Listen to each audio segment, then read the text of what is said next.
Alhamdulillah hamdan katsiran thayyiban mubarakan fih kama yuhibbu rabbuna wa yarda. Wa asyhadu an la ilaha illallah wahdahu la syarikalah wa asyhadu anna Muhammadan abduhu wa rasuluhu la nabiyya ba'da ma ba'du. Raditu billahi rabba wa bil islami dina wa bi Muhammad nabiyya wa rasulah. Ini adalah sesi kedua dari daurah kita di dalam menjelaskan secara ringkas kitab Mahiyah Salafiyah.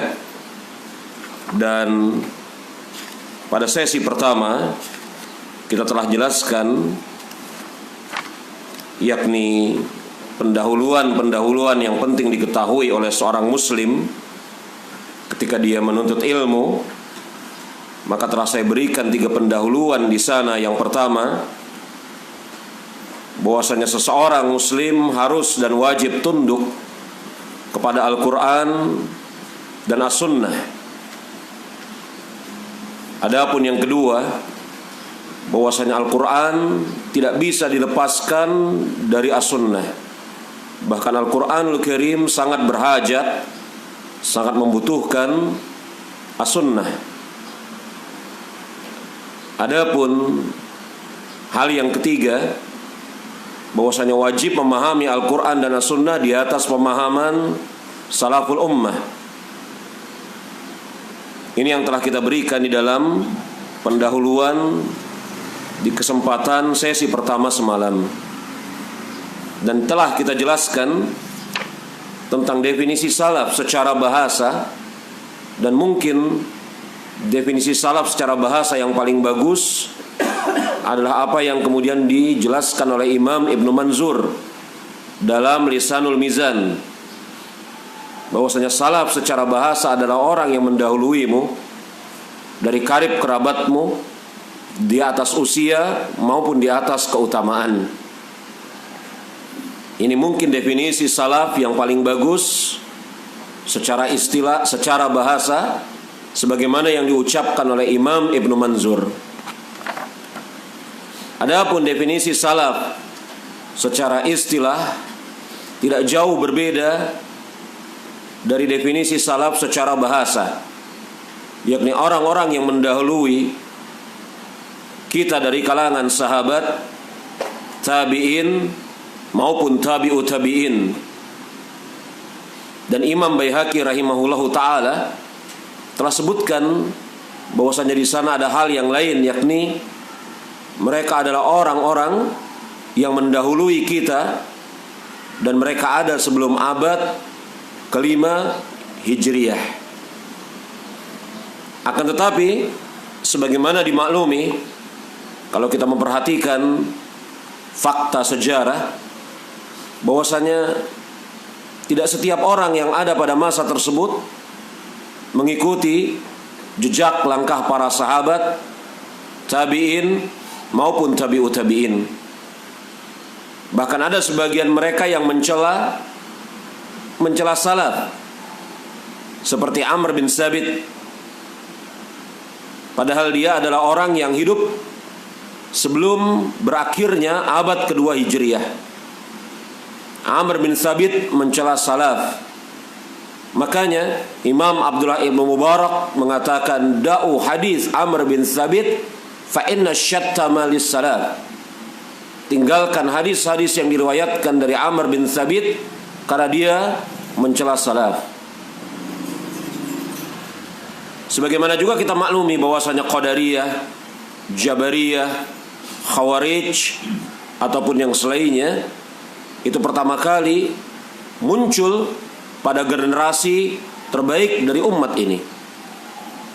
Maka jelas tidak mungkin dan tidak boleh dikatakan mereka adalah salafus saleh. Makanya para ulama berijtihad untuk membedakan mana salaf yang bisa diambil, diikuti dan diteladani dengan menambahkan lafaz saleh di dalam kata as-salaf, yakni menjadi as-salafus saleh.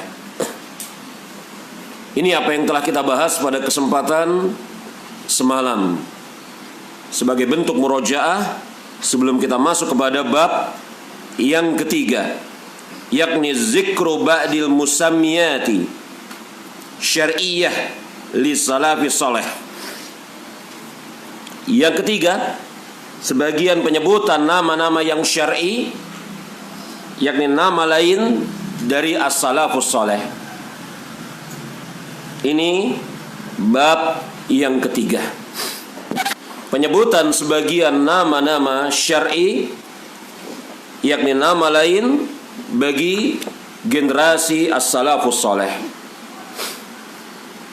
Jemaah rahimani wa rahimakumullah, sebelum kemudian kita bahas bab ini, maka ada hal yang layak kita sebutkan, bahwasanya nama-nama itu ada atau mungkin secara penamaan terbagi menjadi tiga. Nama-nama ya, mungkin secara penamaan dia terbagi menjadi tiga.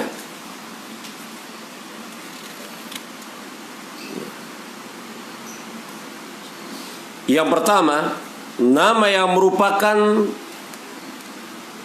nama yang terambil dari tokoh-tokoh tertentu. Nama-nama yakni nama-nama kelompok firaq di dalam Islam, ya, itu kemudian mungkin terambil menjadi tiga. Yang pertama, nama-nama yang bersumber penamaannya dari nama-nama tokoh. Yang kedua, nama yang bersumber dari ciri khas dari perbuatan kelompok tersebut. Atau yang ketiga, nama yang penamaannya bersumber dari Allah Subhanahu wa taala maupun Rasulnya. Jadi nama kelompok hizb di dalam Islam itu mungkin secara pengambilan namanya terbagi menjadi tiga.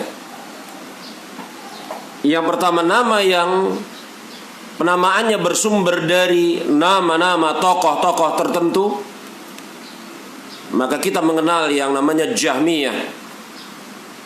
Yang nama Jahmiyah tersebut bersumber dari seseorang yang bernama Jaham bin Safwan. Iya, Jahmiyah kita kenal, ada kelompok yang namanya Jahmiyah yang bersumber nama tersebut dari seseorang yang bernama Jaham bin Safwan. Ada juga nama-nama kelompok yang bersumber dari atau diambil dari ciri khas yang membedakan mereka dengan kelompok yang lain.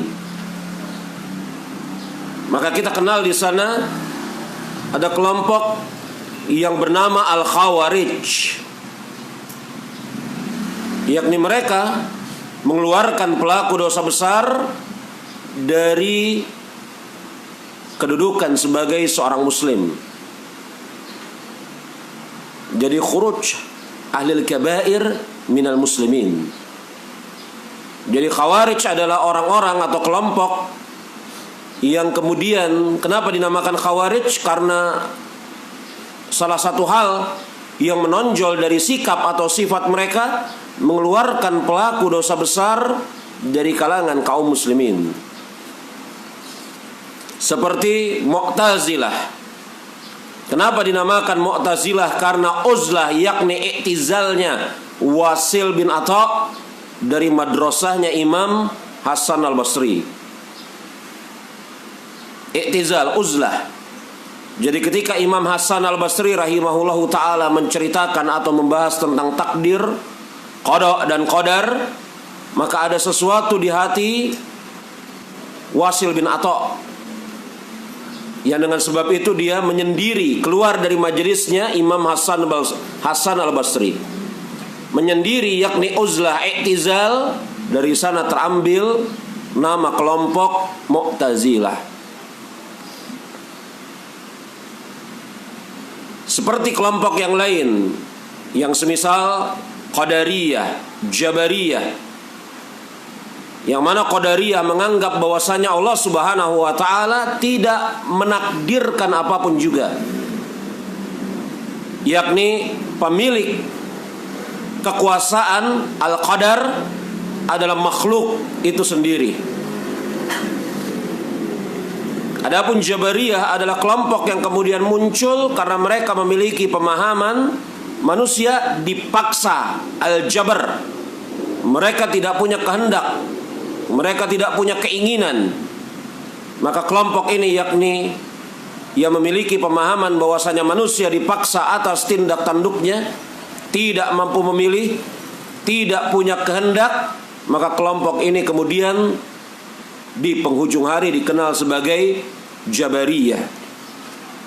Persis seperti Murji'ah. Murji'ah adalah orang-orang yang al-irja, al-amal minal iman. Yakni Murji'ah adalah orang-orang yang mengakhirkan amal dari iman. Padahal di sisi Ahlussunnah wal Jamaah, iman itu adalah ucapan, keyakinan, dan amal. Adapun Murji'ah mengeluarkan iman dari amal. Mengeluarkan amal dari iman. Seperti kelompok yang telah kita sebutkan di dalam buku ini, Karamiyah, kata Imam As-Safariniyah, ya. Karamiyah yang bersumber dari seseorang yang bernama Abdullah bin Karam. Kelompok Maturidiyah, yang bersumber namanya dari Abul Mansur Al-Maturidi. Kelompok yang bernama Al-Asy'ariyah yang bersumber namanya dari Abul Hasan Al-Asy'ari. Maka kelompok pertama maupun kedua, maka penisbatannya mungkin kepada satu nama orang tertentu, itu yang pertama. Atau yang kedua, penamaannya mungkin bersumber dari ciri khas yang menonjol dan membedakan mereka dari kelompok-kelompok yang lain. Adapun yang ketiga, yakni kelompok yang namanya bersumber dari Al-Quran maupun As-Sunnah, maka jelas ini adalah kelompok yang terpuji. Karena mereka tidak mengidentitaskan diri mereka kecuali berdasarkan identitas yang terambil dari Al-Quran maupun As-Sunnah. Karena nama itu menunjukkan identitas. Sudah barang tentu seseorang itu diketahui identitasnya apabila sebelumnya diketahui namanya. Maklum ini, ya. Seseorang diketahui identitasnya setelah sebelumnya diketahui namanya. Siapa namanya? Si fulan. Oh, yang tingginya sekian, yang warna kulitnya ini, yang tinggal di sana, yang mata pencahariannya ini dan itu. Semuanya identitas tersebut diketahui setelah jelas fulan. Kan begitu? Maklum. Kalau kemudian ya dikatakan bahwasanya nama menunjukkan identitas, maka nama yang paling baik adalah nama yang bersumber dari Al-Quran maupun As-Sunnah. Karena menunjukkan identitas yang dinamai. Makanya jemaah rahimani wa rahimakumullah, di dalam bab ketiga ini Syekh menjelaskan kepada kita nama-nama, sebagian nama-nama syar'i. Dari sini kita bisa tahu bahwasanya di sana adalah penamaan yang model ketiga yang bersumber dari Al-Quran maupun As-Sunnah. Sebagian penamaan syar'i kepada salafus saleh. Iya. Apa namanya? Jemaah rahimani wa rahimakumullah, di antaranya adalah famin tilka musammiyati Ahlussunnati wal Jamaah. Dan di antara namanya, yakni nama kelompok tersebut, Ahlussunnah wal Jamaah. Di antara nama kelompok tersebut Ahlul Hadis. Ini yang kedua. Di antara nama kelompok tersebut Ahlul Athar. Ini yang ketiga. Di antara nama kelompok tersebut Al-Firqatun Najiyah. Ini yang keempat.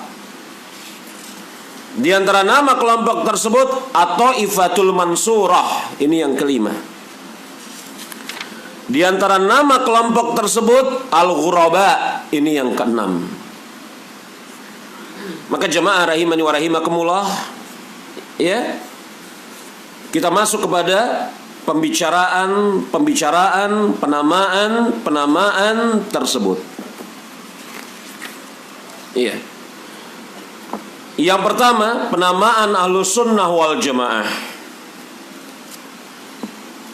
Ahlussunnah wal Jamaah, ya, itu kalau mau kita bagi berdasarkan kata yang membangunnya, maka dia terbagi menjadi dua suku kata. Yang pertama Ahlussunnah, dan yang kedua Al-Jamaah.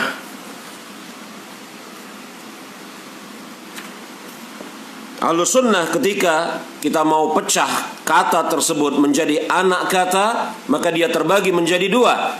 Yang pertama Ahlussunnah, dan yang kedua Al-Jamaah.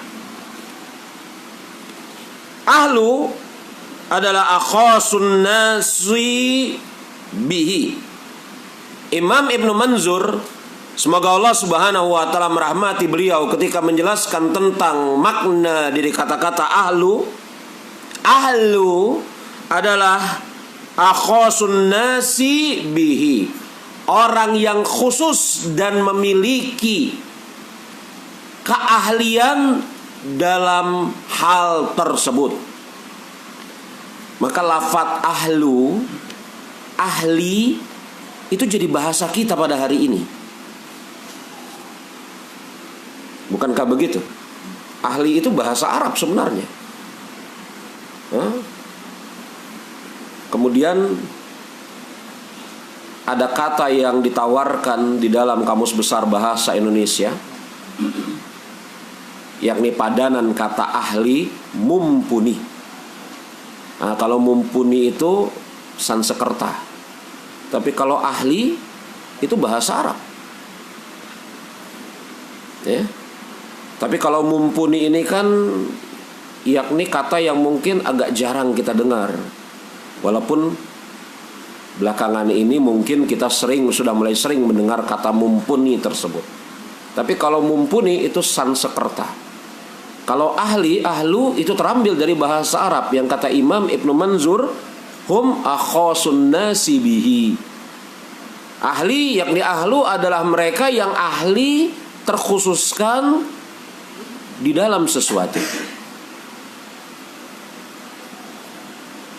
Ya. Maka kalau dikatakan ahlul bait, maka maknanya adalah rumah tersebut milik si fulan. Si fulan adalah ahlul bait atas rumah tersebut. Maka maknanya rumah itu khusus milik si fulan, bukan milik beramai-ramai. Begitu kata Imam Ibnu Manzur rahimahullahu ta'ala. Iya. Adapun sunnah, ya, maknanya adalah at-tariqatu, jalan. Allati kana alaihi Rasulullah sallallahu alaihi wasallam wa ashabuhu qabla zuhuril bidai wal maqalati. Adapun as-sunnah,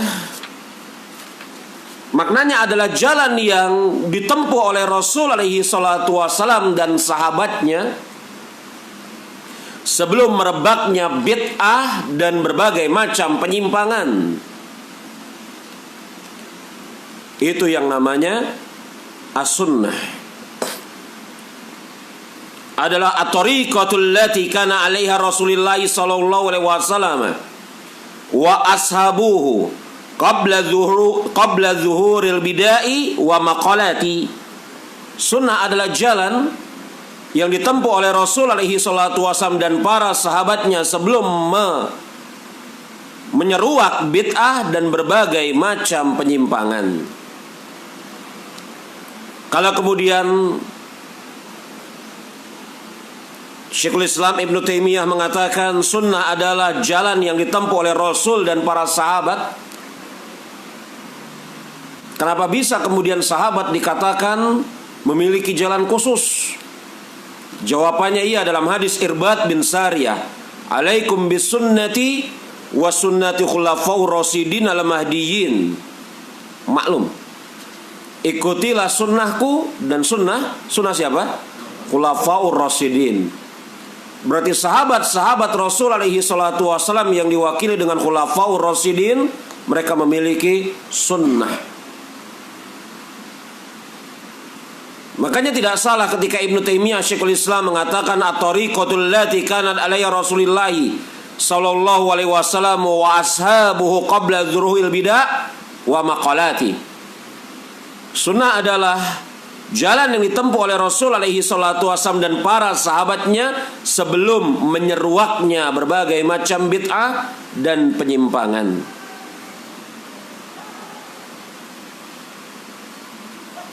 Adapun al-jamaah maknanya secara bahasa adalah al-qaumu mujtami'un, suatu kaum yang berkumpul. Ini maknanya secara bahasa.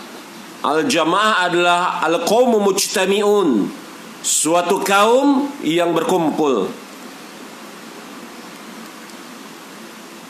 Siapa kaum tersebut? Ya, kaum tersebut kata Syekhul Islam Ibnu Taimiyah adalah hum jama'ati, yakni hadhil ummati minas sahabati wat tabi'ina allazina ijtama'u 'alal haqqi wasari minal kitabillahi wa sunnati Rasulillah. Kata Ibnu Taimiyah Syekhul Islam ketika menjelaskan apa yang dimaksud dengan al-jamaah, mereka adalah kaum yang berkumpul, yakni para sahabat dan tabi'in yang mereka berkumpul di atas kebenaran yang bersumber dari Al-Quran maupun sunnah Rasul alaihi salatu wassalam.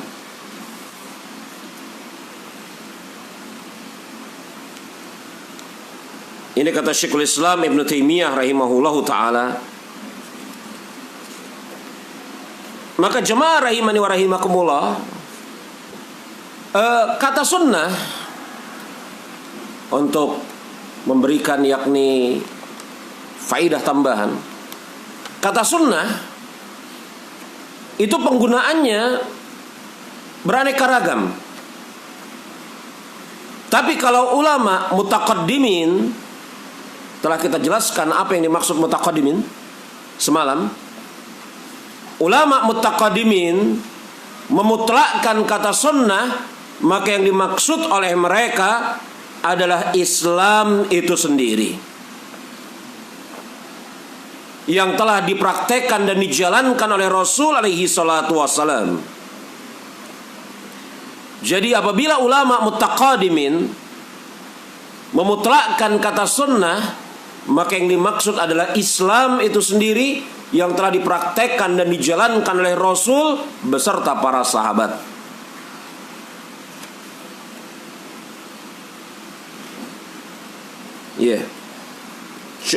Kita lihat bersama-sama ucapan para ulama.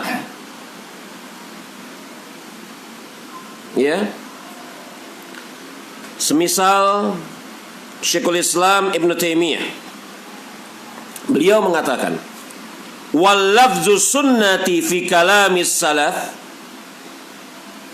dan lafaz sunnah di dalam ucapan salaf. Jadi maksudnya, kalau ada salah seorang di antara as-salafus saleh yang menyebutkan kata sunnah, maka pada umumnya yang mereka inginkan dengan kata sunnah itu apa? Karena kata sunnah di penghujung hari itu memiliki makna yang beraneka ragam. Supaya tidak mengambang, dalam pembahasan misalnya ilmu hadis, maka sunnah adalah segala sesuatu yang datang dari sisi Rasul alaihi salatu wassalam, berupa ucapan, perbuatan, tingkah laku ataupun persetujuan beliau yang tidak terdapat di dalam Al-Quran. Begitu kan? Kalau kemudian dalam pembahasan usul fikih, maka sunnah adalah sesuatu yang apabila dikerjakan mendapat pahala, ditinggalkan tidak mengapa. Begitu ya. Maka para ulama berbeda-beda di dalam mendefinisikan sunnah. Khususnya ulama-ulama yang muncul di dalam masa setelah generasi mutaqaddimin. Tapi kalau ulama-ulama yang ada sebelum generasi mutaakhirin, yakni ulama mutaqaddimin, ketika mereka mengucapkan kata sunnah, apa yang dimaksud oleh mereka? Misal, ketika Imam Syafi'i misalnya mengatakan ini sunnah, apakah sunnah di sana maksudnya adalah hadis? Apakah sunnah di sana maksudnya adalah mendapatkan ganjaran? Ketika dikerjakan tidak mengapa, ketika ditinggalkan, atau apa? Dan Imam Syafi'i salah seorang di antara ulama mutaqaddimin. Ya. Dan ini banyak kita jumpai misalnya ucapan-ucapan para ulama. Di antara sunnah misalnya adalah memanjangkan jenggot. Ini maklum. Dan yang mengucapkan kalimat ini mutaqaddimin. Maka apa yang diinginkan oleh mereka di dalam ucapan tersebut? Apakah sunnah dalam makna di antara sunnah, yakni di antara hadis Rasul, ada yang mengisyaratkan memanjangkan jenggot? Ataukah ketika ulama mutaqaddimin mengatakan di antara sunnah adalah memanjangkan jenggot, maknanya memanjangkan jenggot mendapat pahala, tidak mengapa? Kalau makna sunnah dibawa kepada pemaknaan fikih atau yang lain, kan begitu. Maka Syekhul Islam Ibn Taimiyah mengatakan, wal lafzu sunnati fi kalamis salaf, lafaz sunnah di dalam ucapan generasi salaf, berarti yang mengucapkan lafaz sunnah bukan hanya generasi salaf, generasi khalaf juga mengucapkan kata sunnah. Maklum, dari ucapan Ibnu Taimiyah ini maklum, yatanawwalu sunnata fil ibadati wa fil i'tiqadati wa in kana katsirun miman sana fa fi sunnah yaksiduna kalam fil i'tiqad. Kata Ibnu Taimiyah Syekhul Islam, beliau mengatakan lafaz sunnah di ucapan generasi salaf itu maknanya bisa sunnah di dalam ibadah atau sunnah di dalam keyakinan. Makanya kata Ibnu Taimiyah, banyak ulama mutaqaddimin menulis kitab akidah dan mereka berikan judul terhadap kitab tersebut As-Sunnah. Misal As-Sunnahnya Imam Ahmad, Ushulus Sunnah. Misal As-Sunnahnya Imam Al-Barbahari, Syarhus Sunnah. Misal As-Sunnahnya Imam Ibnu Abi Asim, Kitabus Sunnah. Misal As-Sunnahnya Imam Al-Khallal. Maka banyak nama-nama kitab yang isinya bercerita tentang akidah, menjelaskan tentang akidah, dinamakan sebagai kitab As-Sunnah. Maka para ulama mutaqaddimin, ya, penggunaan lafaz As-Sunnah itu lebih luas daripada ulama mutaakhirin. Ulama mutaakhirin ketika mengatakan sunnah, maka mungkin sunnah dalam makna hadis, sunnah dalam makna perbuatan yang dikerjakan mendapat pahala, atau yang selainnya. sempit. Tapi kalau ulama mutaqaddimin mengatakan sunnah, maka dia maknanya bisa di dalam akidah, bisa di dalam ibadah. Tapi kebanyakannya, kata Ibnu Taimiyah Syekhul Islam, ketika ulama mutaqaddimin menyebutkan kata sunnah, maka yang dimaksud adalah akidah.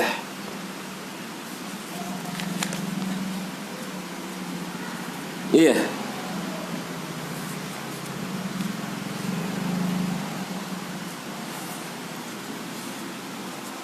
Maka jemaah rahimani wa rahimakumullah,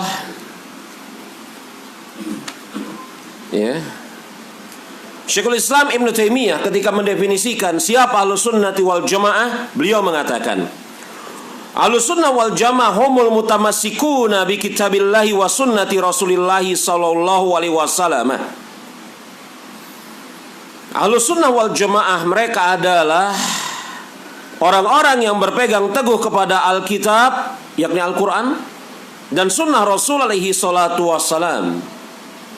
Wa ma ittafaqa alaihi sabiqunal awwaluna minal muhajirin wal ansar wallazina taba'uhum bi ihsan.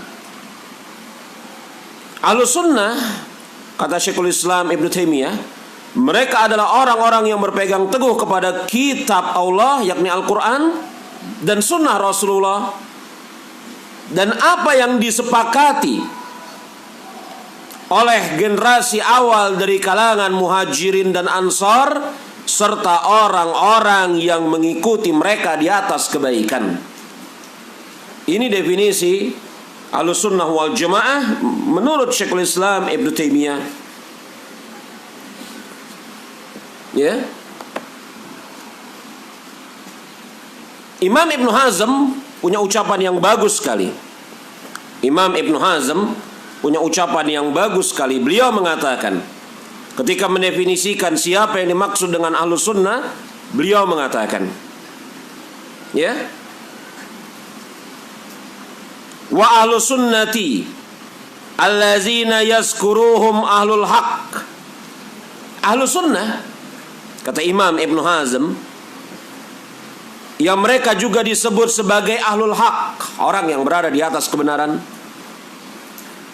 Ya, waman a'dahum fa ahlul bid'ati, dan orang yang menyelisihi mereka adalah ahlul bid'ah. Maka lawan dari ahlus sunnah secara pemaknaan adalah ahlul bid'ah.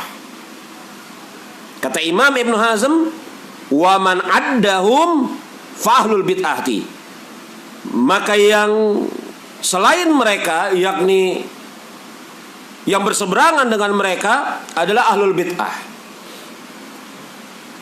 Maka kalau dikatakan ahlus sunnah, bukan ahlul makruh, kebalikannya. Nah, antum ketawa berarti insya Allah paham. Kalau yang bengong nggak paham. Wajib, sunnah, mubah, makruh, haram. Hah? Kalau dikatakan ahlus sunnah, maka lawannya bukan ahlul makruh. Hah? Hah? Kalau dikatakan kajian sunnah, yakni kajian yang berusaha mengikuti sunnah, maka lawannya bukan kajian makruh. Kadang-kadang saya sering baca itu di media sosial, ini kajian makruh. Ini bentuk istihza, ini bentuk apa? Bentuk olok-olok terhadap agama Allah Subhanahu wa taala, yang menunjukkan apa? Yang mengatakan kalimat ini mungkin dia tahu atau mungkin dia tidak tahu apa yang dimaksud dengan as-sunnah di dalam lafaz kajian sunnah di sana. Ini terlepas, bolehkah kita mengatakan kajian sunnah atau tidak? Terlepas dari itu ya.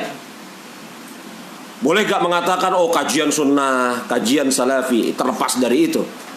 Tapi ada sebagian orang yang kemudian oh ini kajian sunnah, kemudian dia gara-gara bencinya sama sebagian kaum muslimin yang berusaha mengikuti Al-Quran dan As-Sunnah, dia buat tandingan poster kajian makruh.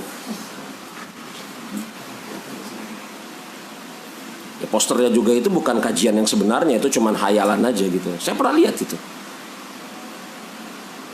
Makanya jemaah rahimani wa rahimakumullah, Imam Ibnu Hazm mengatakan kalau disebut ahlus sunnah, maka yang berseberangan dengannya ahlul bid'ah, bukan ahlul makruh. Nah, begitu ya. Siapa mereka? Mereka adalah orang yang berada di atas kebenaran. Apa kata Imam Ibn Hazm selanjutnya? Fa innahumus sahabatu. Ya, generasi pertama dari ahlus sunnah ini mereka adalah sahabat. Wa kullu man salaka nahjahu minal khiyarit tabi'in. Ucapan Imam Ibn Hazm bagus sekali. Kata Imam Ibn Hazm, siapa ahlus sunnah? Fa innahum sahabah. Mereka adalah sahabat, maka seluruh sahabat Rasul ahlus sunnah. Ya, wa kullu man salaka nahjahum min khiyarit tabi'in. Dan setiap orang yang meniti jalan mereka dari kelompok tabi'in yang terpilih. Nah, ini untuk menunjukkan apa yang telah kita sebutkan semalam, bahwasanya ada orang-orang yang di dalam generasi tabi'in dia as-salafus saleh, tapi ada orang-orang yang di dalam generasi tabi'in tapi dia bukan salafus saleh. Makanya Imam Ibn Hazm mengatakan min khiyari tabi'in, summa ashabul hadis. Kemudian ashabul hadis, wa manit taba'ahum minal fuqaha'i jilla fajilla ila yaumina haza. Kemudian orang-orang yang mengikuti mereka dari kalangan fuqaha dari generasi kepada generasi yang berikutnya sampai hari ini.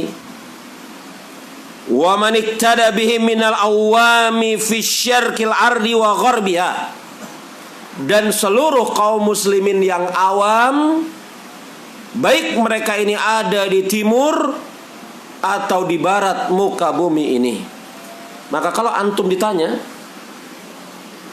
ya, hukum asal dari seorang muslim, dia itu ahlus sunnah atau ahlul bid'ah? Ahlus sunnah. Mana dalilnya? Atau mana ucapan yang menguatkan ucapan antum? Ucapan Imam Ibn Hazm ini. Ucapan Imam Ibn Hazm ini, di penghujung ucapan beliau mengatakan wa maniktada bihim minal awam, dan orang-orang awam yang berusaha mengikuti mereka, ya, fi syarqil ardi wa gharbiha, di timur dan di barat muka bumi ini. Maka kalau datang pertanyaan, kaum muslimin hukum asalnya ahlus sunnah atau ahlul bid'ah? Jawabannya ahlus sunnah.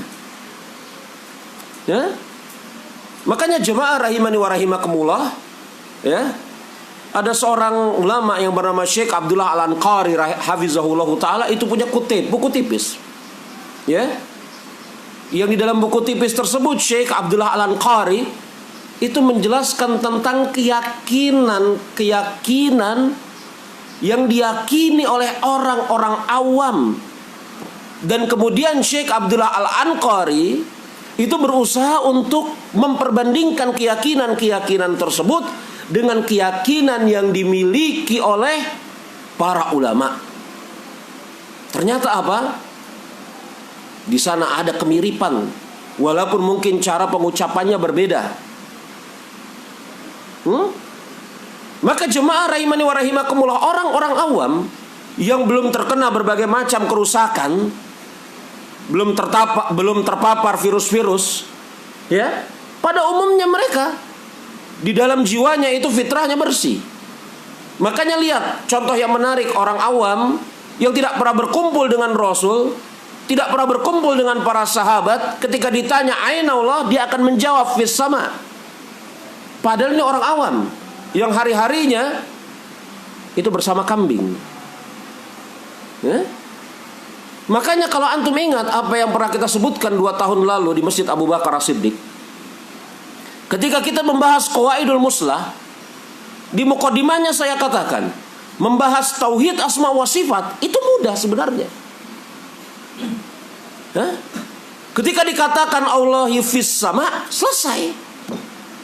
Ya Allah di mana? Fis sama. Ketika dikatakan Allah punya wajah, selesai. Tapi menjadi rumit pembahasan tentang tauhid asma wa sifat. Sebabnya apa? Karena Ahlus Sunnah berusaha meluruskan penyimpangan-penyimpangan yang ditebar dan disebar oleh Ahlul Bid'ah sehingga merasuki kaum muslimin secara umum. Maka Ahlus Sunnah mau tidak mau harus membongkar penyimpangan mereka dengan mengikuti logika mereka dan menjelaskan kelemahan logika mereka. Kan begitu. Antum kalau ingat pelajaran kita, mudah-mudahan masih ingat 2 tahun yang lalu. Betul, 2 tahun lalu.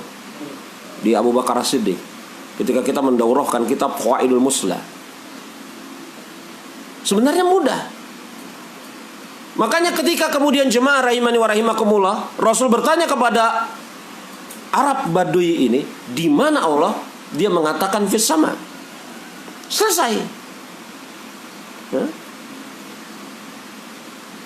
Maka orang awam itu pada kebanyakannya, ketika mereka belum disentuh dengan berbagai macam penyimpangan-penyimpangan yang ada, fitrahnya selamat. Makanya Imam Ibnu Hazm mengatakan dari kalangan orang awam yang berusaha mengikuti mereka di timur ataupun di barat muka bumi ini. Ini kata Imam Ibnu Hazm rahimahullahu ta'ala. Di dalam kitab beliau Al-Faslu fil Milal wan Nihal. Maka jemaah rahimani wa rahimakumullah, ya. Kita lihat buku kita. Ini ucapan Syekhul Islam Ibn Taimiyah. Beliau mengatakan, "Wa mazhabu ahli sunnati wal jamaah qadimun ma'rufun qabla an yakhluqallahu Abu Hanifah wa Malikan wa Syafi'iyan wa Ahmada."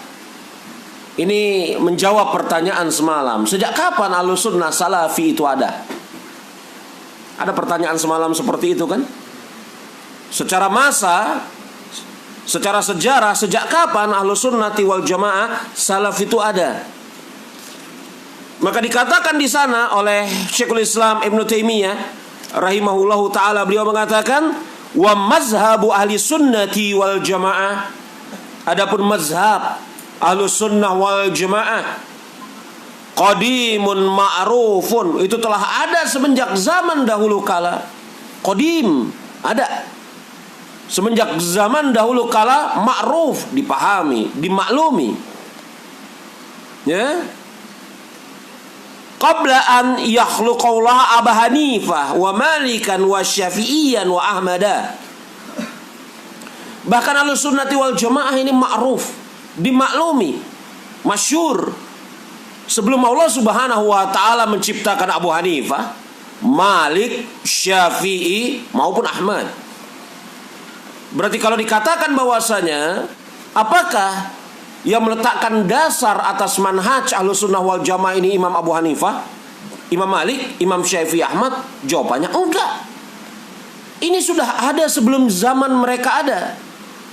Mereka adalah salah seorang di antara Ahlus Sunnah, tetapi bukan orang yang pertama mencetuskan pemahaman Ahlus Sunnah. Ini berbeda dengan Jahmiyah. Sebelum ada Jahm bin Safwan, di mana adanya pemahaman Jahmiyah? Enggak ada. Kan betul? Sebelum ada Abul Hasan Al-Maturidi, di mana pemahaman Maturidiyah? Enggak ada. Pemahaman Maturidiyah ada setelah ada Abul Hasan Al-Maturidi. Abul Mansur Al-Maturidi. Asy'ariyah ada setelah Abul Hasan Al-Asy'ari. Kan begitu?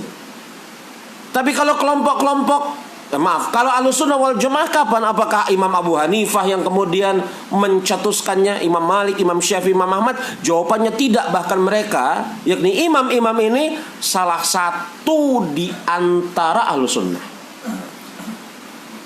Apa kata Syekhul Islam Ibn Taimiyah? Fa innahum mazhabu sahabatil ladzi talaqqa anil nabiyihim. Ya, Ahlus Sunnah ini adalah mazhab yang ditempuh oleh para sahabat. Kalau datang pertanyaan, apakah para sahabat yang membuat jalan Ahlus Sunnah ini? Jawabannya juga tidak. Lalu bagaimana para sahabat bisa melaksanakan atau bisa berada di atas manhaj Ahlus Sunnah Ibnu Taimiyah mengatakan allazina talaqa'an nabiyihim, mereka mengambil manhaj ini dari nabi mereka. Bahkan sahabat saja tidak menetapkan atau meletakkan pondasi manhaj Ahlussunnah. Tidak. Jadi kalau ditanya siapakah yang pertama kali merancang manhaj Ahlussunnah wal Jamaah, bukan Abu Hanifah, bukan Malik, bukan Syafi'i, bukan Ahmad, apalagi orang-orang yang lebih ada di bawah mereka. Tapi mereka yakni 4 orang imam ini salah satu di antara Ahlussunnah. Lalu kalau begitu siapa orang-orang sebelum mereka? Siapa orang-orang sebelum mereka? Apakah tabi'ut tabi'in? Apakah tabi'in? Apakah para sahabat? Juga bukan. Ibnu Taimiyah mengatakan sahabat itu menjalani manhaj Ahlussunnah wal Jamaah. Dari mana mereka bisa menjalaninya? Talaqqa'anin nabiyihim, mereka mengambil manhaj ini dari nabi mereka. Maka semalam saya katakan, kalau datang pertanyaan Ahlussunnah Salafi, ini siapa yang membuatnya? Maka jawabannya adalah Allah dan Rasulnya. Semalam telah saya katakan begitu, walaupun dengan jawaban yang ringkas semalam, karena jawabannya ya ada di sini. Maka Ibnu Taimiyah mengatakan allazina talaqa'an nabiyihim wa man khalafa dzalika kana mubtadi'an inda ahli sunnati. Ya, adapun ya siapa yang menyelisihi tersebut, yakni menyelisihi manhaj salaf, mereka biasa diistilahkan sebagai khalaf. Di sini nggak ada, kalau di dalam buku saya khalaf ya, diterjemahkan menyelisihi. Mereka itu adalah salah siapa? Mubtadi'an inda ahli sunnah. Mereka adalah ahlul bid'ah menurut di sisi ahlus sunnah. Ini yang pertama, yakni ahlus sunnah wal jamaah. Menarik sekali ya, Syekhul Islam Ibnu Taimiyah mengatakan di sana Abu Hanifah, Malik, Syafi'i, Ahmad. Memang di sana ada perbincangan serius khususnya terhadap Imam Abu Hanifah. Ya. Kita sama-sama maklum bahwasanya Imam Abu Hanifah itu pada masa-masa fase-fase awal kehidupan beliau memiliki pemahaman amal itu bukan merupakan bagian dari iman. Makanya Imam Abu Hanifah kemudian mendapatkan gelar, yakni dituduh oleh sebagian orang murji'atul fuqaha, ahli fakih yang memiliki pemahaman akidah murji'ah. Kan begitu. Maka sebagian ulama yang hidup setelah zaman Imam Abu Hanifah atau hidup bersama Abu Hanifah pada saat tersebut, mereka mencela Abu Hanifah. Dan celaan-celaan terhadap Imam Abu Hanifah ini ada di dalam kitab-kitab para ulama. Ya, yang hidup setelah zamannya Imam Abu Hanifah atau sezaman dengan Imam Abu Hanifah, mereka mencela Imam Abu Hanifah. Ini persis seperti apa yang telah kita pelajari, yakni kami mempelajarinya bersama Syekh Ibrahim bin Amir Ar-Ruhaili di dalam daurah di Solo Imam Bukhari tahun kemarin. Ya, yakni di dalam buku tersebut, yakni I'tiqad A'immatis Salaf, akidah imam-imam salaf, penulis buku itu membawakan nukilan-nukilan celaan terhadap Imam Abu Hanifah. Dan Syekh Ibrahim bin Amir Ar-Ruhaili mengatakan secara makna apa yang ingin saya katakan sekarang. Jadi dalam buku tersebut I'tiqad A'immatis Salaf, akidah imam-imam salaf, begitu ya, dibawakan celaan-celaan terhadap Imam Abu Hanifah yang bersumber dari ulama-ulama, dan yang mencelanya juga ulama-ulama salaf. Begitu ya. Sebabnya apa? Imam Abu Hanifah mengeluarkan mengeluarkan amal dari bab keimanan. Maka apa yang akan saya sampaikan sekarang ini itu adalah apa yang kemudian juga diisyaratkan oleh Syekh Ibrahim bin Amir Ar-Ruhaili. Ya, yakni apa jemaah rahimani wa rahimakumullah? Imam Abu Hanifah memang di fase-fase awal perjalanan hidup beliau mengeluarkan amal dari keimanan. Maka beliau terkenal sebagai murji'atul fuqaha, seorang ahli fikih yang memiliki pemahaman murji'ah. Tapi kemudian Imam Thahawi rahimahullahu ta'ala dikuatkan juga oleh Imam Ibnu Abil Is Al-Hanafi dalam syarah beliau terhadap akidah Thahawiyah. menghikayatkan bahwasanya di penghujung hayatnya Imam Abu Hanifah bertaubat dan kembali meyakini bahwasanya amal merupakan bagian dari keimanan. Maka apa? Ya, sebagian ulama yang ada pada zaman itu mungkin tidak mengetahui kisah pertaubatannya Imam Abu Hanifah. Kok bisa nggak tahu? Ya mungkin saja karena pada saat itu kan informasi tidak segampang pada hari ini. Mungkin saja informasi itu belum sampai kepada mereka. Kan begitu? Iya. Tapi kata Imam At-Tahawi, Imam Abu Hanifah yakni telah bertobat di penghujung hayatnya. Makanya Syekhul Islam Ibn Taimiyah dalam Majmu' Fatawa mengatakan perbincangan terhadap Imam Abu Hanifah ini selesai di abad keempat Hijriah, abad kelima Hijriah. Manusia setelah abad keempat dan kelima Hijriah, ketika mazhab Imam Abu Hanifah menyebar, kaum muslimin menghormati Abu Hanifah, cinta kepada beliau, maka membicarakan tentang kesalahan Imam Abu Hanifah di dalam bab perkara ini adalah perkara yang tidak disukai. Karena Imam Abu Hanifah telah bertaubat. Tutup pembicaraannya. Kan begitu, ya. Maka jangan sekali-kali kemudian sebagian di antara orang-orang pada hari ini misalnya mengatakan, oh Abu Hanifah itu murji'atul fuqaha, oh Abu Hanifah itu ahlul ra'yi, atau yang semisalnya. Memang ulama-ulama berbicara Abu Hanifah itu murji'atul fuqaha, Abu Hanifah itu ahlul ra'yi, mereka berbicara masalah itu. Betul. Tapi Syekhul Islam Ibnu Taimiyah mengatakan setelah abad keempat kelima Hijriah, pembicaraan tentang Abu Hanifah ini ditutup oleh ulama yang ada pada zaman itu. Karena kenapa? Karena melihat mazhabnya Imam Abu Hanifah tersebar. Kemudian kaum muslimin secara umum mencintai Imam Abu Hanifah. Kita tidak usah cerita orang-orang yang mengikuti mazhabnya Imam Abu Hanifah. Kaum muslimin secara umum mengikuti, mencintai Imam Abu Hanifah. Kan begitu? Dan bersamaan dengan itu apa? Telah dinukil kisah pertaubatan Imam Abu Hanifah menurut Ibnu Abil Is Al-Hanafi. Maka tidak perlu dibicarakan tentang kekeliruan-kekeliruan Abu Hanifah. Kalau hendak membicarakannya itu di majelis khusus saja. Tidak perlu majelis-majelis umum.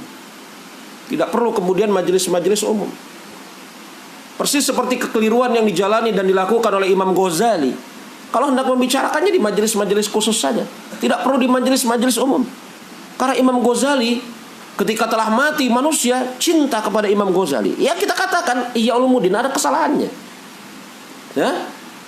Tapi kemudian Imam Al-Ghazali di penghujung hayatnya bertobat kepada Allah Subhanahu wa taala dan mengakui kekurangannya di dalam masalah ilmu hadis, yang mengatakan ini Imam Al-Iraqi.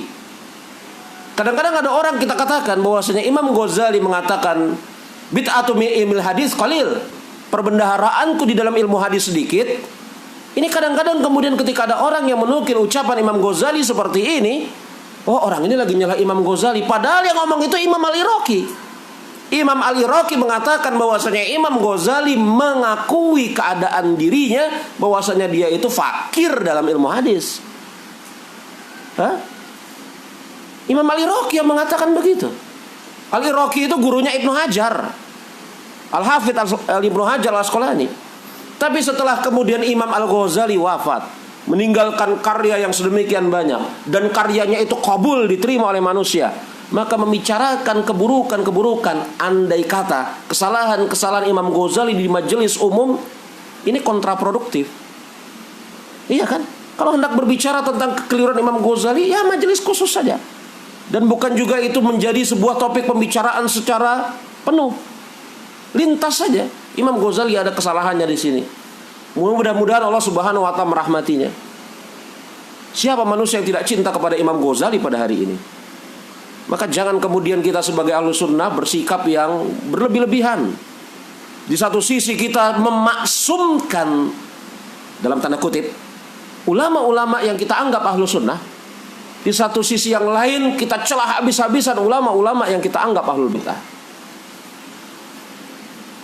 Makanya Ibnu Taimiyah punya buku yang judulnya Raf'ul Malam an A'immatil A'lam, mengangkat celaan dari imam-imam yang dimaklumi kemasyhurannya di muka bumi ini. Ini Raf'ul Malam an A'immatil A'lam, itu pernah saya daurahkan selama 1 hari penuh di Lubuk Linggau, mungkin lebih dari 12 tahun yang lalu. Ya. Saya pernah daurahkan buku itu, Raf'ul Malam an A'immatil A'lam, di Lubuk Linggau lebih dari 12 tahun yang lalu. 2007 seingat saya, ya 12 tahun yang lalu. Ibnu Taimiyah di dalam kitab tersebut, Raf'ul Malam an A'immatil A'lam, memberikan sekian banyak alasan agar kita sebagai kaum muslimin, orang yang datang belakangan, itu bisa memberikan uzur-uzur yang indah kepada ulama-ulama yang ada sebelum kita. Ini bagus sekali buku Raf'ul Malam an A'immatil A'lam. Ya, bagus sekali bukunya. Bukunya tipis bukunya. Ya. Baik. Makanya Imam Syekhul Islam Ibnu Taimiyah bawakan lafaz Abu Hanifah. Jadi Imam Syekhul Islam Ibnu Taimiyah ketika menyebutkan bahwasanya Abu Hanifah disandingkan dengan Malik, disandingkan dengan Syafi'i, disandingkan dengan Ahmad, ini takrir Abu Hanifah terhadap keimaman Imam Abu Hanifah. Iya kan? Ini takrir, ini isyarat dari Syekhul Islam Ibnu Taimiyah, ya, bahwasanya apa? Imam Abu Hanifah itu imam. Makanya disandingkan namanya dengan Malik, Syafi'i dan Ahmad. Kan tidak layak yang bukan imam disandingkan namanya dengan 3 orang imam besar ini. Hah? Kalau kemudian ujuk-ujuk, ini bahasa Betawi pinggir, ujuk-ujuk gitu nama antum ada disandingkan dengan Malik, Syafi'i dan Ahmad, ini kan lucu sekali. Siapa nama antum? Fulan disandingkan dengan mazhab Ahlussunnah ini ada sebelum Amri, Malik, Syafi'i dan Ahmad. Ini lucu sekali.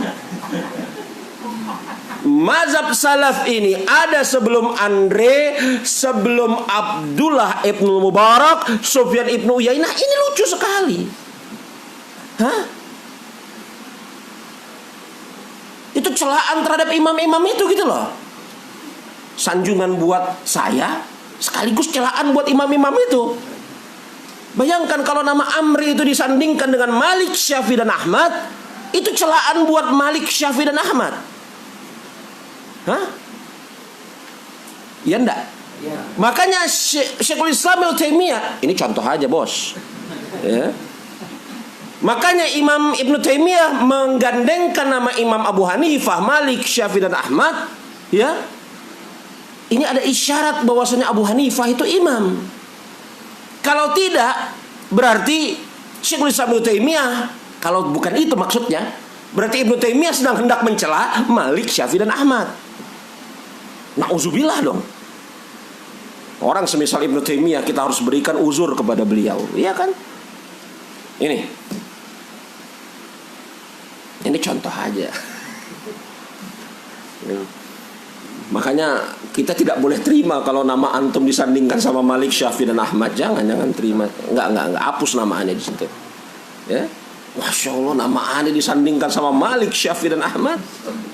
Nah, itu celaan terhadap mereka gitu loh. Ya. Baik, kita lanjutkan. Wa ama tasmiyatu bi ahlil hadis wa ahlul athar. Adapun nama yang berikutnya adalah ahlul hadis dan ahlul athar. Ini nama yang berikutnya, yakni nama syar'i yang berikutnya, ahlul hadis dan ahlul athar. Ya, dan penamaan ahlul hadis dan ahlul athar ini itu banyak dijumpai di dalam kitab-kitab para ulama. Semisal kitabnya Imam Ahmad, Imam Bukhari dan yang lainnya. Ya, Imam Ahmad, Imam Bukhari dan yang lainnya. Qala Imam Ibnu Taimiyah rahimahullahu taala kama fi Majmu'. Berkata Imam Ibnu Taimiyah sebagaimana bisa kita lihat di dalam Al-Majmu', Majmu' Fatawa maksudnya, mazhabus salafi al-hadis was sunnati wal jamaah. Mazhab salaf ahlul hadis, ahlus sunnah wal jamaah. Ibnu Taimiyah rahimahullahu taala menyebutkan ini mazhabnya salaf, ini mazhabnya ahlul hadis, ini mazhab ahlus sunnah wal jamaah. Tsumma saqa madhhabahum fasamahum bi ahlil hadis was sunnah wal jamaah. Kemudian Ibnu Taimiyah Syekhul Islam menyebutkan mazhab mereka, ya, yang mazhab mereka itu pada hakikatnya adalah mazhabnya ahlul hadis, ahlul sunnah, dan al jamaah. Ini tulisan Ibnu Taimiyah ini yang dalam Majmu' Fatawa yang dinukil di dalam buku kita ini, itu dijadikan buku tersendiri. Kalau antum tahu nama buku judulnya Aqidah Wasithiyah ini. Jadi Majmu' Fatawa itu sebuah kitab yang besar. Sebagian ulama ada yang kemudian Majmu' Fatawa itu kitab yang besar yang terdiri pada hari ini kurang lebih 36 jilid. 36 jilid. Nah, sebagian ulama ada yang kemudian berinisiatif untuk menyendirikan satu pembahasan khusus. Gitu ya. Itu kitab besar Majmu' Fatawa itu, 36 jilid. Nah, para ulama ada yang memiliki inisiatif untuk menyendirikan satu permasalahan khusus. Nah, permasalahan khusus diantaranya yang disendirikan adalah mazhab ahlul hadis, ahlus sunnah, ahlul athar. Yang kemudian para ulama menamakan kitab tersebut yang disendirikan, yang sumbernya pada hakikatnya dari Majmu' Fatawa, dengan Aqidah Wasithiyah. Kenapa dinamakan Aqidah Wasithiyah? Karena Ibnu Taimiyah ketika itu sampai di kota Wasit kota itu. Wasit itu kota. Ibnu Taimiyah sampai di kota Wasit, kemudian beliau dimintakan oleh hakim Qadhi Wasit untuk menyusun sebuah risalah tipis yang berisi keyakinan ahlu sunnah. Jadi requestnya Qadhi, hakim di Wasit. Ya, ketika mereka yakni Qadhi atau hakim di Wasit ini mendengar Ibnu Taimiyah datang, dia minta kepada Ibnu Taimiyah untuk nulis risalah yang tipis, jangan tebal-tebal, tipis saja. Begitu. Yang dengan risalah tipis itu tergambarkan secara umum akidah Ahlussunnah. Maka Ibnu Taimiyah mulai menulis tersebut semenjak sholat asar sampai menjelang sholat maghrib, dalam sekali duduk selesai. Aqidah Wasithiyah. Yang kalau kita pelajari 2 tahun aja nggak selesai. Sekali duduk selesai. Antara asar sampai maghrib sekali duduk. Sebelum maghrib udah selesai. Ketemu sama Qadhinya, nih diselesain, dikasih. Kita kalau pelajarin akidah Wasithiyah 2 tahun belum tentu selesai. Dan itu nggak pakai rujukan, pakai hafalan. Ya, pakai hafalan. Jadi nulisnya itu pakai hafalan. Itu persis kayak Imam Sarkasi. Imam Sarkasi pernah mengalami satu permasalahan dengan khalifah di zamannya. Ya. Jadi pada suatu saat Imam Sarkasi dihukum. Imam Sarkasi dihukum karena pernah punya masalah sama khalifah pada zamannya. Difitnah oleh orang-orang pada zamannya, sehingga khalifah menghukum Imam Sarkasi, memasukkan Sarkasi ke dalam penjara berupa sumur kering. Sumur kering dimasukin. Ya. Maka murid-muridnya itu mendatangi, sebagian di antara murid-murid Sarkasi ini mendatangi beliau. Ya. Kemudian kata Sarkasi, saya nggak bisa apa-apa gitu kan, yakni nggak bisa naik. Kalau naik juga itu melanggar hukum. Lalu apa? Kata Sarkasi, saya akan ucapkan dari sini, kamu catat dari atas. Maka Sarkasi menyebutkan faedah dari bawah sumur, murid-muridnya nyatet dari atas. Jadi kitab yang namanya Al-Mabsut tercetak dengan bagus pada hari ini 8 jilid. Itu hasil dikte Sarkasi dari bawah sumur. Nggak pakai rujukan, pakai hafalan. Kitab fikih besar dalam mazhabnya Imam Abu Hanifah. Al-Mabsut 8 jilid besar. Saya kadang-kadang heran sama orang-orang kayak gini, betul ya. Kalau kita baca cerita-cerita mereka tuh kayaknya dongeng gitu loh. Tapi betulan ada 8 jilid besar didiktein dari dalam sumur. Ya, sumur gelap, gak bisa nulis. Percuma kalau kemudian kertas atau alat tulis itu dilempar ke dalam. Kan gelap, gak bisa nulis. Maka Sarkasi ngomong ke atas, murid-muridnya dengar, nyimak, ditulis sama murid-muridnya. Jadi itu hasil dikte imla dari bawah sumur ke atas. Setelah selesai, Sarkasi keluar dari sumur tersebut, dirapihkan, disebarkan, pada hari ini jadi 8 jilid. Itu heran betul. Itu persis seperti Ibnu Taimiyah Syekhul Islam. Kalau kisah ini saya dengar dari lisannya Syekh Abdul Razak secara langsung. Ibnu Taimiyah Syekhul Islam itu lagi dalam penjara. Maklum, dalam masa hidupnya Ibnu Taimiyah pernah di dalam penjara. Betul? Maka datang murid-muridnya Ibnu Taimiyah menceritakan bahwasanya di luar sana ada sebagian manusia yang menganggap Al-Quran itu adalah ibarat terhadap ucapan Allah, bukan ucapan Allah itu sendiri. Dan ini beda. Al-Quran itu ibarat atas ucapan Allah, ya, ibarat atas kalam Allah, bukan kalam Allah itu sendiri. Kalau ibarat berarti mungkin saja terjadi penambahan pengurangan, maklum kan? Kalau ibarat terhadap ucapan saya, berarti itu bukan ucapan saya, tapi apa yang antum pahami dari ucapan saya, yang mungkin terjadi penambahan atau pengurangan. Ada sebagian orang dilaporkan kepada Ibnu Taimiyah oleh murid-muridnya mengatakan bahwasanya Allah itu tidak memiliki sifat kalam. Loh, lalu bagaimana caranya ada Al-Quran di hadapan kita, kata Ibnu Taimiyah dari balik jeruji penjara. Kata murid-muridnya, Al-Quran itu bukan kalam Allah, tapi ibarat atas kalam Allah. Ibnu Taimiyah kan dilarang untuk menulis di dalam penjara tersebut. Kata Ibnu Taimiyah, sini dengar baik-baik, saya akan bantah mereka. Bantahan pertama, bantahan kedua, ketiga, keempat, sampai 90 bantahan. Pada hari ini tercatat, tersusun secara rapi dalam kitab At-Tis'iniyah. 90 bantahan Ibnu Taimiyah terhadap pendapat ini tercetak 4 jilid. Itu dari balik jeruji penjara. Bantahannya yang pertama, yang kedua, yang ketiga, yang keempat, yang kelima, yang keenam. Oh, udah malam ini, besok kita lanjutin. Yang ketujuh, yang kedelapan, yang kesembilan. Habis ini, besok kita lanjutin lagi. Sampai 90. Dari balik jeruji penjara. Barokahnya waktu para ulama. Dari dalam jeruji penjara bisa kayak gini coba. Kita ini yang bebas merdeka. Kita ini bebas merdeka. Apa? Aduh, ya Allah. Nah, jadi ucapan Ibnu Taimiyah ini ada dalam kitab Aqidah Wasithiyah.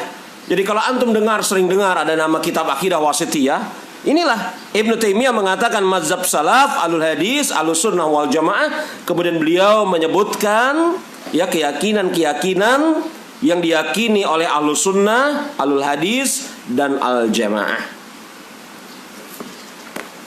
Taib, ya.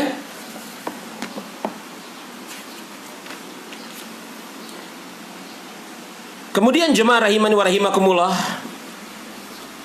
kita sebutkan di sana itu ada ucapan yang bagus sekali dari Imam Al-Lalaka'i atau Al-Lalikai. Kenapa dia dinamakan Al-Lalaka'i atau Al-Lalikai? Itu bukan nama dia. Lalakai atau lalikai itu profesinya, yakni hari-harinya maisah dia, mata pencaharian dia adalah menambal, merajut kembali, yakni apa? Sepatu yang rusak, tukang sol. Ini lalikai, itu tukang sol. Persis kayak Imam As-Sam'ani. As-Sam'ani, dia itu tukang jualan minyak. Ya, rezekinya dari jualan minyak. Persis seperti Imam Abu Said Al-Makhaburi, rezekinya kalau ada orang mati, dia tukang gali kubur. Ini Imam ahli hadis ini. Abu Said Al-Makhaburi itu ya hari-harinya nongkrong aja di kuburan, nunggu ada orang yang menyewa tenaganya, dia gali kubur. Udah dapat penghasilan gali kubur, pulang dia kasih istrinya, dia nyari ilmu, habis dia nongkrong lagi di kuburan. Jadi rezekinya dari kematian orang, yakni apa? Jadi sebagian orang, sebagian ulama ada yang bernisbat kepada pekerjaannya, ya. Ada juga yang nisbat kepada tempat lahirnya seperti Nawawi, ya. Ada juga yang nisbat kepada orang tuanya, tapi ada juga yang bernisbat kepada yakni pekerjaannya, Lalakai, kemudian juga Sam'ani, kemudian Al-Makburi. Ada juga yang dinisbatkan karena ada kelemahan di dalam fisiknya, Al-A'raj, dia pingsan, dia pincang. Ini Imam ahli hadis. Al-A'raj ini pincang, yakni kakinya agak pendek sebelah. Jadi teman-temannya kalau ngelihat Al-A'raj berjalan, dia ketawa-ketawa teman-temannya ini. Aneh gitu kan jalannya. Al-A'raj ya nggak kesinggung, nggak gampang baperan. Beda sama orang zaman sekarang. Orang zaman sekarang ini gampang baperan. Ya karena hati mereka itu adalah hati yang kemudian riang, gembira, bersih, mereka agak gampang baperan. Nggak gampang kemudian terbawa suasana. Jadi Al-A'raj itu berjalan, ya tahu, maaf ya, orang pincang tahu jalannya seperti itu ya. Sahabat-sahabatnya ini lagi duduk ngeliatin Al-A'raj sambil tersenyum. Al-A'raj tahu dia yang lagi disenyumin gitu. Enggak, kalian ini ketawa-ketawain saya. Udah, kalian ini memang akhlaknya buruk. Enggak kayak gitu kan. Kalian ini memang tercela. Enggak, Al-A'raj kenapa kalian ketawa? Dia tahu orang-orang ini ketawanya sebab apa. Ya kami perhatikan jalanmu itu agak bagaimana ya Al-A'raj. Kata Al-A'raj, ini kelebihan yang Allah berikan kepadaku. Bingung sahabat-sahabatnya. Kok kelebihan? Loh, tidakkah kalian lihat kaki saya yang sebelah lebih panjang daripada yang satu?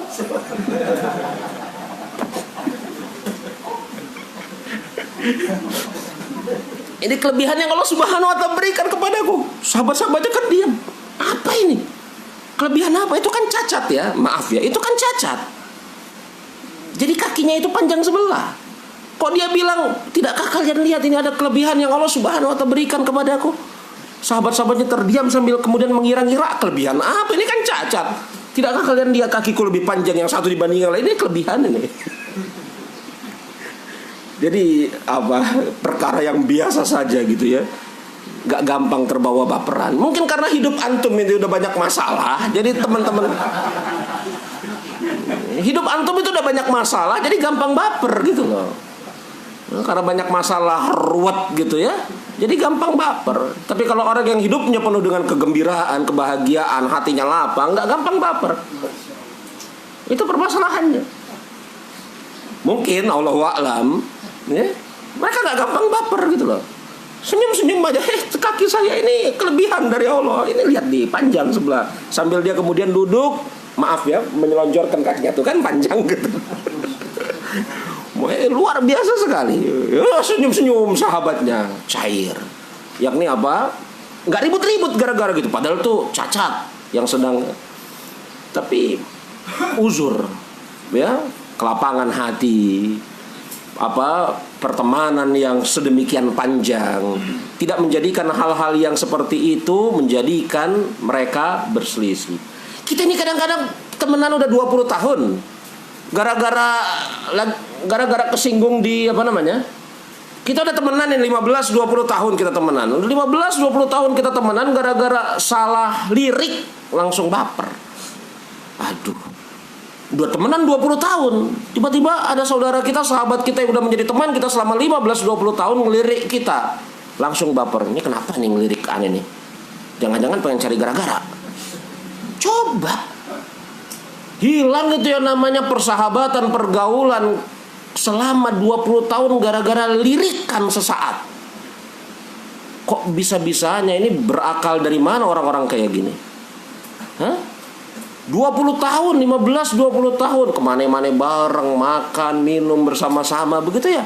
Gara-gara ada satu masalah hancur. Kemana akalnya ini? Al-A'raj dengan sahabat-sahabatnya berteman belasan tahun. Ketika mereka mengetahui Al-A'raj, ya udah Al-A'raj terima aja. Ya memang ini kekurangan saya, tapi dia rubah kekurangan itu jadi sesuatu yang kemudian indah.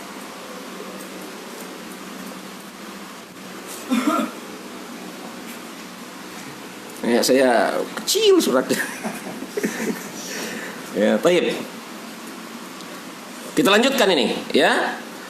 Kenapa mereka ini dinamakan sebagai ahlul hadis atau ahlul asar?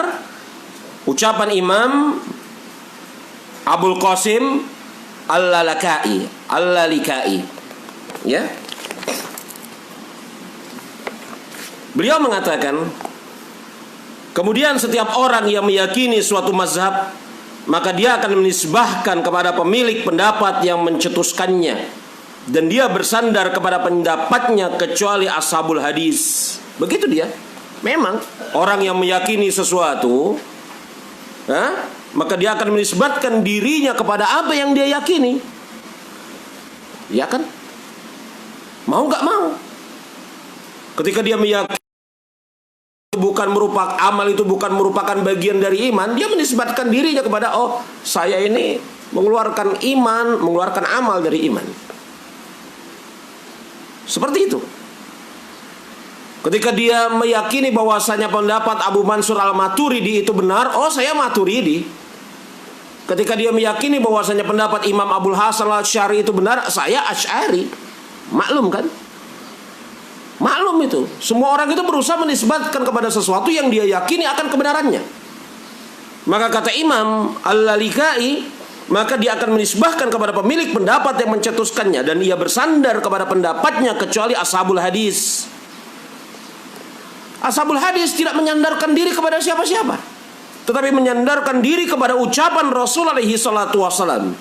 Ashabul hadis menisbahkan diri kepada beliau, bersandar kepada ilmu beliau, berdalil dengan beliau, bertameng kepada beliau, mencontoh pendapat beliau, berbangga-bangga dengan Rasul alaihi salatu wassalam. Maka kata Imam Al-Hafidh Al-Lalikai, beliau mengatakan, siapakah yang dapat menandingi mereka dalam kemuliaan nama, dan siapakah yang dapat dibanggakan di hadapan mereka dalam hal kebanggaan dan ketinggian nama. Ya. Ini penamaan, diantara penamaan yang kedua, yakni ashabul hadis atau ahlul hadis atau ahlul asar. Kemudian penamaan yang ketiga, wa amma tasmiyatu bil firqatin najiyah wa taifatil mansurah. Adapun nama yang ketiga, ya, padahal di dalam nama yang ketiga ini ada dua nama sebenarnya. Yang pertama al firqatun najiyah, dan yang kedua at-taifatul mansurah. Ya. Dan dua nama ini, yakni firqatun najiyah dan taifatul mansurah, ini pada hakikatnya merupakan nama yang bersumber dari hadis-hadis Rasul alaihi salatu wassalam. Al-firqatun najiyah, kelompok yang selamat, itu bersumber dari hadis ketika Rasul alaihi salatu wassalam mengatakan, sattaftariku hazil ummati ala salasina wa sab'ina firqah, kulluha finnar ila wahidah. Akan berpecah umatku ini menjadi 73 kelompok. Seluruhnya terancam dengan neraka kecuali satu kelompok. Berarti satu kelompok ini, al-firqah ini, firqah yang selamat. An-najiyah itu selamat. Maka firqatun najiyah, ya, yakni kelompok yang selamat dalam bahasa kita, itu merupakan penamaan yang bersumber dari kandungan hadis perpecahan umat. Dan hadis perpecahan umat ini hadis yang mutawatir maknawi. Hadis yang mutawatir maknawi. Saya pernah kumpulkan jalan-jalannya, maka dia bersumber tidak kurang dari 12 sahabat. Hadis mutawatir maknawi. Ada sebagian orang yang melemahkan hadis ini. Ya. Itu luar biasa, ya, keanehannya yang melemahkan hadis ini. Jadi al-firqatun najiyah, yakni kelompok yang selamat, itu merupakan penamaan yang bersumber dari hadis perpecahan umat. Kemudian jemaah rahimani wa rahimakumullah, adapun taifah al-mansurah, kelompok yang mendapatkan pertolongan, ya, penamaan tersebut berdasarkan hadis bahwasanya Rasul alaihi salatu wasallam mengatakan, la tazalu taifatun min ummati mansurina alal haq, akan senantiasa ada satu kelompok dari umatku yang mendapatkan pertolongan dan mereka berada di atas kebenaran. Taifah, kelompok, jumlah orang, ya, sejumlah orang, dan mereka punya sifat al-mansurah, yang ditolong oleh Allah Subhanahu wa taala. Berarti nama al-firqatun najiyah itu bersumber dari hadis perpecahan umat. Adapun nama at-taifah mansurah itu bersumber dari hadis, yakni la tazalu taifatun min ummati mansurina al-haq. Ya. Makanya jemaah rahimani wa rahimakumullah, para ulama menetapkan nama-nama ini. Semisal Ibnu Taimiyah Syekhul Islam, beliau mengatakan, ya, amma ba'du fahazal i'tiqadu firqatin najiyati mansurati ila qiyamis sa'ati ahli sunnati wal jamaah. Amma ba'du, adapun setelah itu, maka ini adalah keyakinan al-firqatin najiyah, firqah najiyah, al-mansurah, taifah mansurah, ila qiyamis sa'ah, sampai hari kiamat. Mereka adalah ahlus sunnah wal jamaah. Ini ucapan Syekhul Islam Ibn Taimiyah rahimahullahu ta'ala. Ya. Baik. Dan juga di sana ada ucapan dari Imam Al-Laikai dalam kitab beliau Syarah Usul Al-I'tiqad Ahlussunnati wal Jamaah. Beliau mengatakan, "Fahiya ta'ifatul mansuratu wal firqatun najiyah, usbatu hadiyatu wal jama'atu adilatul mutamassikuna bisunnati." Kata Imam Al-Laikai, beliau mengatakan, ya, dalam kitab beliau, dia adalah at-taifah al-mansurah, firqatun najiyah, kelompok yang mendapatkan al-hadiyah, petunjuk. Ya, dan mereka berkumpul di atas dalil yang jelas dan tegas, yakni as-sunnah.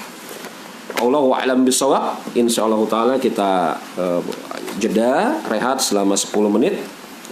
Nanti insyaallah kita akan lanjutkan kembali. Subhanakallahumma wa bihamdika asyhadu an la ilaha illa anta astaghfiruka wa atubu ilaik.